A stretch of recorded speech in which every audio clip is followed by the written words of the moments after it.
students, my name is Mayur Ubale. I am an assistant professor in Civil Department, WIT Solapur.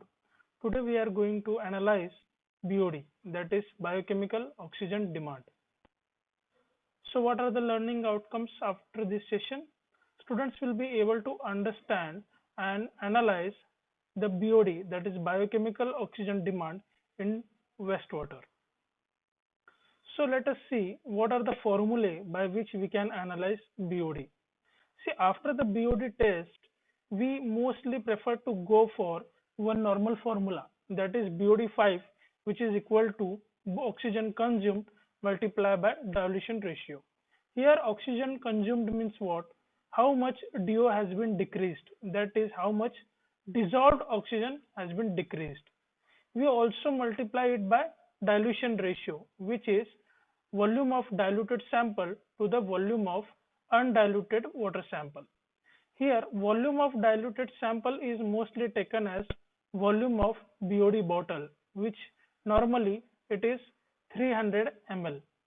So we have to calculate the dilution ratio and we have to multiply it by DO consumed. There is another formula for BOD, because in BOD test mostly incubation temperature is fixed, that is 20 degrees Celsius, and time period is also fixed, that is 5 days. But suppose we have to calculate the BOD after 6 days or 7 days, how we can do that? For such kind of a thorough analysis, we have to calculate BOD T. Here small t is my time, which is in days. We can interpret as YT, that is BOD consumed in time period of small t, which is equal to L naught in bracket 1 minus 10 raised to minus kT. Here L naught is the ultimate BOD, that is BOD required to consume all the organic matter, or very specifically carbonaceous organic matter present in the wastewater. Here capital K is deoxygenation constant. It is always have the base of 10. Small t, as we know, it is time, which is in days. Now here the deoxygenation constant is also dependent on two type of important parameters. One is the type of wastewater and another one is the temperature. As the type of wastewater varies, so we can't quantify with respect to deoxygenation constant, but we can quantify the deoxygenation constant, or in simple words, rate constant to the temperature. So how we can do that? By using the last and fourth formula, that is KT. Here the capital T represents the temperature.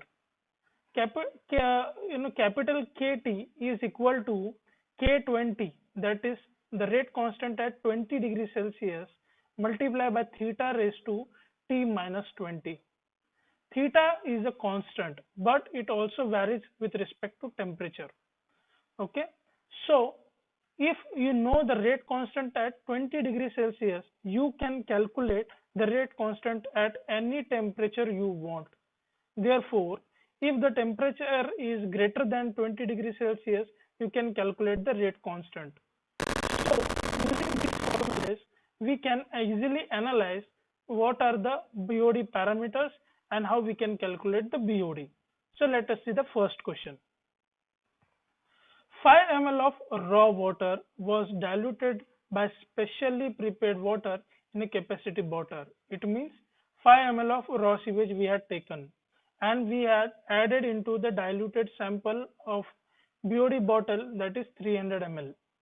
The DO concentration of diluted sample at a test was 9 mg per liter. Means at the start the DO was 9 mg per liter and it becomes 6 mg per liter after 5-day incubation at 20 degrees Celsius.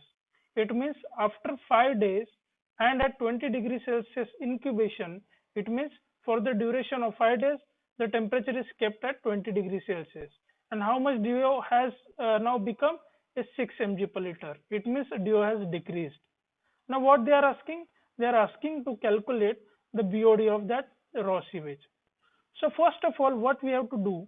We have to calculate the dilution ratio, which is equal to volume of diluted sample to the volume of undiluted sample. As we know, the volume of diluted sample as 300 and volume of undiluted sample we had taken 5 ml, which is given in the question. So the dilution ratio becomes 300 divided by 5, which is coming up to be 60. Now, how much is the loss of DO? What does it indirectly means? How much DO has been consumed in that 5 days incubation, which can be calculated by by the difference between the initial DO and the last final DO. That is 9 minus 6, which is coming up to be 3 mg per liter. Now, how to calculate the BOD5? As we had seen in the formula, it is DO consumed multiplied by the dilution ratio. Then 3 multiplied by 60, it is coming up to be 180 mg per liter. So it seems very simple to calculate the BOD5. Now let us see the second question. Determine ultimate BOD of a sewage having 5-day BOD at 20 degrees Celsius as 160 mg per liter. Assume the deoxygenation constant as 0.2 per day. Here what is given to us? BOD5 exerted is given, which is 160 mg per liter. K, that is 0.2 per day. Small t is 5 days. So these parameters are given and they are asking to find what is the ultimate BOD, which means how much BOD is necessary to remove all the carbonaceous organic matter which is present in the wastewater. We can use the formula as BODT or YT is equal to L0 into 1 minus 10 raised to minus KT. Why we are using this formula? In this formula there are total 4 parameters, out of which 3 parameters are given, that is time, rate constant and BOD5 exerted. Now using these values and putting in the formula, we can write 160 is equal to L0 in bracket 1 minus 10 raised to minus 0.2 into 5. Okay, by which we can write 160 is equal to L0 into 0.7488, by which we can calculate ultimate BOD, and which is coming up to be 213.7 mg per liter. So let us see the third question. Find the rate constant which is always to the base 10 at temperature of 30 degrees Celsius if its value at 20 degrees Celsius is 0.12 per day. Here the rate constant at incubation temperature, that is 20 degrees Celsius, is given, and what is the rate? It is 0.12 per day. They are asking to calculate the rate constant at higher temperature, that is 30 degrees Celsius. We know the formula for that, that is KT is equal to K20 into theta raised to T minus 20.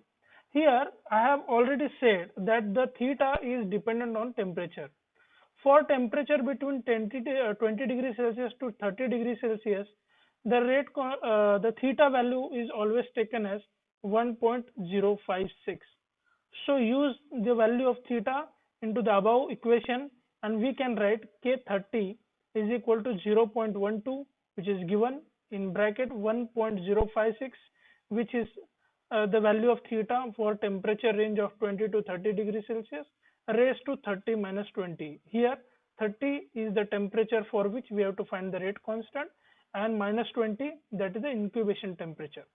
By solving this equation, we get K30 is equal to 0.207 d raised to minus 1 or d raised to minus 1. Here we can interpret one point which is important, and that's why I use this question. Here you can see the rate constant at 30 degrees Celsius is greater than the rate constant at 20 degrees Celsius. What does it mean? As the temperature increases, the rate constant also increases, and the rate constant is directly proportional to the oxidation rate which is occurring in the unit, in the biological treatment unit. So what does it say?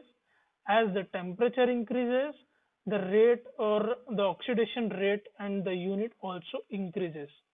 So we can say at a higher temperature, the oxidation process or the metabolization process or the degradation of organic matter increases, the rate increases, that what does it mean? That is the representation we can come up from this question. Okay, let us see few review questions and we can analyze how we have understood all these three questions. So my first question is, with higher rate constant, that is K, oxidation rate increases or decreases, or it is independent of K, or we can't predict it. So let us see its answer. With a higher rate constant, oxidation rate increases. This is the interpretation we had put in the third question. Okay. So these are the references I have used to make this PPT and the video. So I hope you have understood all the questions and their interpretations, and I hope you will continue to watch the second part of the question series which I am putting out. Okay, so the coming questions are very much tougher than this. These are the simple questions, and these help to understand and predict what is going on in the treatment units of biological reactors, of course. Thank you.